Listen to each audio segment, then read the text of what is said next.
What's up, guys? Happy Friday. Hopefully, you got just a few minutes to take your Bible and turn to the book of Jonah for our Bible study today. Jonah chapter number 2. We started Jonah chapter number 2 on Monday, and we started talking about kind of where Jonah is. We know that he's in the belly of the great fish. He's already been thrown overboard, hit the water, sank down a little bit, and he got swallowed up by this great fish. And now, in the belly of that fish, he is going to pray, and we're going to read his prayer here in chapter number 2. We talked about whether he truly meant his prayer or whether he didn't, whether he was truly repentant or not. And you know what? We don't know, and I don't think we ever will. So until we get to heaven and we ask him, right? But you can see different truths that are found in this prayer.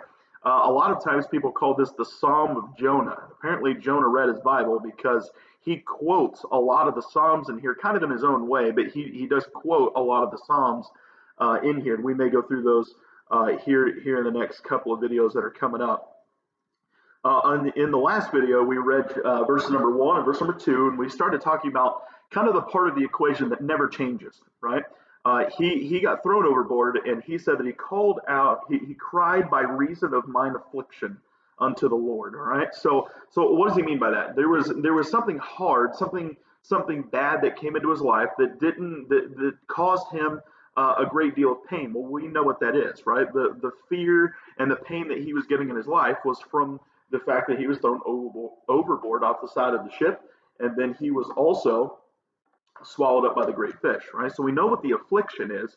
And so what he did is he cried unto God during that time, and it kind of showed us that no matter how bad the trial is, no matter how bad the time is in our life, God is always there for us. He is always faithful to be there. We know that's the part of the equation that never changes, right? And in verses number 3 and verse number 4, we're going to look at the kind of the next part of the equation, right? Now, we know that God is always faithful, right? He's always there when you call out to him as a child of God. He is always there for you, right? But the next part of the equation, this is the part that kind of changes a little bit because we have a choice to make. Now, what am I talking about? Well, let's get into it. Look at verse number 3. It says, "For thou hast cast me into the deep, in the midst of the seas, and the floods compassed about me. All thy billows and thy waves passed over me." Okay, so he's talking about how he got thrown overboard, and when he hit the water, the waves started going up over him. He started to sink down, and it was just a very fearful time in his life, right? But look, it's kind of interesting. He doesn't put the blame. He doesn't put the blame and the fault. Not really the best word to use. But he doesn't say that the mariners were the ones that threw him overboard. They were the ones that physically picked him up and threw him over the side of the ship. But he doesn't say that. Look at verse number 3 again. It says, "For thou hast cast me into the deep." Well, who's he talking to? He's talking to God. He says that, God, this is your doing that I got thrown over the side of the ship. It's your doing that I'm in the belly of this fish. It's your doing that I hit the water and I started to sink and all that fear came into my life. It was you that did that. Look at the rest of the verse. He says, "For thou hast cast me into the deep, into the midst of the sea, and the floods compassed about me. All thy billows and thy waves passed over me." He said, man, it was scary. When I hit the water, you were the one the reason that I was thrown in. And you were the reason that I hit the water. And when the waves started coming over, those were waves that you controlled. And all of this fear kind of came into my life. And it was really kind of just a scary time. And he was saying that God was the one that allowed all that to happen. And here's the thing. He's right. He was right. Now, whose fault was it that he had to be thrown? Well, it was his fault, right? Because he disobeyed, and then the judgment of God came. But who was it that had Jonah thrown overboard? It was God. Who was the one that controlled all the waves of that storm? Who was the one that controlled the storm? It was God. And so here we see something that a lot of people have a lot of trouble with in their life. God sometimes does bring hard things into our life. We talked about that in the one of the very first videos that we did in this Jonah Bible study, is the fact that God was the one that sent the storm. He was the one. He didn't mean any harm. He didn't want Jonah to die. He didn't want the mariners to die or anything else. But why did he do that? He sent that hard time into Jonah's life to teach Jonah a lesson. And so what Jonah is saying, he's not really mad at God. He said, but it was you that had me thrown overboard. It was your waves. It was your wind. It was your storm that had all this happen. It was you that had me swallowed up by this great fish. It's you that was the reason that I'm in the belly of this fish right now, and I'm not sure what's going to happen. And so God was the one that brought that into Jonah's life. Now, I was talking about that equation earlier, right? So the part of the equation that's never going to change. There are times in all of our lives that God does allow hard things to come into our life. Why does he do that? Is it because he hates us? No. Is it because he wants to see you go through pain? No. Sometimes he's trying to get your attention. Sometimes he's trying to teach you something. Sometimes that you've done something and maybe you need a little slap on the wrist. He doesn't mean any kind of a harm by it. He's trying to teach you something. And he is always faithful, even though he's the one that allows the storm or allows the hard time to come into your life. He is always faithful and he's always there for you in that time. That never changes. The part that does change is us.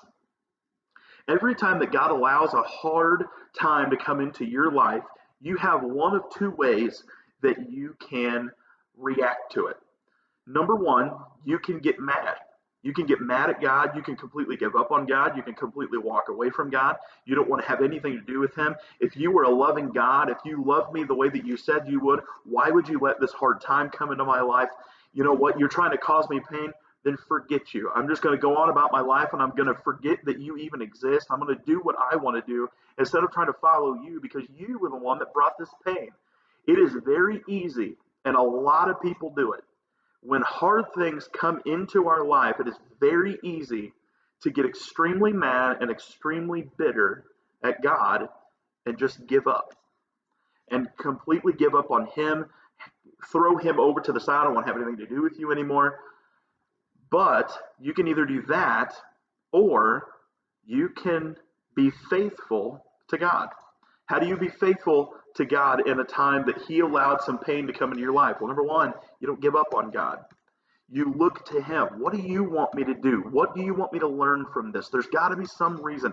This isn't because you hate me. You still feel the love of God. Even though he was the one that allowed the pain to come in, you still feel the love of God. You know he still loves you because God's word says so. And I am going to learn whatever I can from this trial. I don't know what it is. I don't know what he's trying to teach me, but I love him. He loves me, and I'm going to try and learn whatever it is. Now look what Jonah does. Which one of the ways did he take out of this? Look at verse number 4. Then I said, I am cast out of thy sight. Okay, he was really the one that tried to run away from the sight of God. He wanted to run away from the presence of God. He realized that he couldn't get away from it. So why is he saying here, then said I am cast out of thy sight? Well, in this in this moment where there wasn't really much hope whatsoever, humanly speaking, he was done for. He hit the water, he should have drowned. But even when he gets swallowed up by the fish, yeah, God gives him a new lease on life, but he's still in the belly of a fish. There's not a lot of hope there still. So in Jonah's mind, it kind of seems like, you know what, maybe I've been cast out of the sight of God. But look what he does. He says, you know what, you've brought this pain into my life. This is your fault. I've been cast out of your sight. But look at what the end of the verse says. Yet I will look again toward thy holy temple. What does that mean? I will look again toward thy holy temple. Well, you got to remember, back in the Old Testament times, they still had the temple. And even in the New Testament, you can see that the newer temple that had been rebuilt. So the temple was where God's presence dwelt on earth. That was the Jews, they would go in there, and you remember the priest, he would go into the room called the Holy of Holies. Remember that? And that's where the presence of God was. You didn't go in that room unless you had a reason to go in that room. And it was usually once a year, and he was making atonement. The priest was making atonement for the sins of the whole nation, right? And so that's where the presence of God was. So when you read in the Old Testament that somebody's going to look toward thy holy temple, what are they saying? They say, I'm going to stop focusing on the stuff that's going on in my life. I'm going to stop focusing on the world. I'm going to stop focusing on pain, and I'm going to focus on you. I'm going to turn back, and they're trying to say it in a metaphorical kind of way, but they say, I'm gonna look back toward your temple. I'm gonna focus on your presence. You are in my life. I know that you're there. And so, what is Jonah saying? Even though all this is going on, you were the one, God, that allowed me to, or that allowed this pain into my life. You were the reason that I had to be cast overboard. You were the reason that the waves and the wind and the storm kind of came up on top of me. You were the reason that I had to sink down. You were the reason that I'm in this fish. And he said, you know what? It's an affliction and it doesn't feel good, but he had a decision to make.